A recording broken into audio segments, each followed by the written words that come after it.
Hi guys, இன்றைக்கி என்ன video பார்க்க போகிறோம். இன்றைக்கி திருவிழாவோட டே 2 vlog. இன்றைக்கி என்ன பண்ணணும்னா, காலையிலே எல்லா சாமிகளும் மாலை போட்டிருக்கவங்க, காப்பு கட்டியிருக்கவங்க எல்லாம் பால் குடம் எடுப்பாங்க. ஸோ அதுதான் இன்றைக்கி போயிட்டுருக்கு. காலையிலே சீக்கிரமாக எழுந்திரிச்சு அவங்க குளிச்சுட்டு போயிட்டு காப்பு கட்டிகிட்ருக்கவங்க எல்லாம் பால் குடம் எடுப்பாங்க ஃபஸ்ட்டு.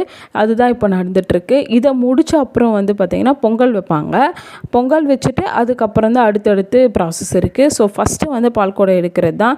இதுதான் எடுத்துகிட்டு இருக்காங்க. ஸோ இதை பார்த்துட்டு அப்படியே நான் விளாக்லாம் எடுத்துகிட்டு இருந்தேன். சூப்பராகவே இருந்துச்சு. இதை முடிச்சுட்டு அப்படியே பொங்கல் வைக்க போயிட்டோம். பொங்கல் சீக்கிரமாக வச்சுட்டு நாங்கள் அங்கேருந்து சீக்கிரம் கிளம்புனோம். ஏன்னா வீட்லேயும் நிறைய சாப்பாடெலாம் செஞ்சு படைக்க வேண்டிய வேலை இருக்குது. ஸோ பொங்கல்லாம் சீக்கிரமாக வச்சுட்டு இருந்தோம். இதை முடிச்சுட்டு அப்படியே சாமியை தூக்கிட்டு இன்னொரு கோயிலுக்கு போயிட்டோம். எல்லாம் பொங்கல்லாம் வச்சு முடிச்சுட்டு அங்கேருந்து கிளம்பியாச்சு. டே 2ஓட அடுத்தடுத்த விளாக் நான் அடுத்தடுத்த வீடியோவில் அப்லோட் பண்ணுறேன். Stay tune for next video guys. Thanks for வாட்சிங். பாய்.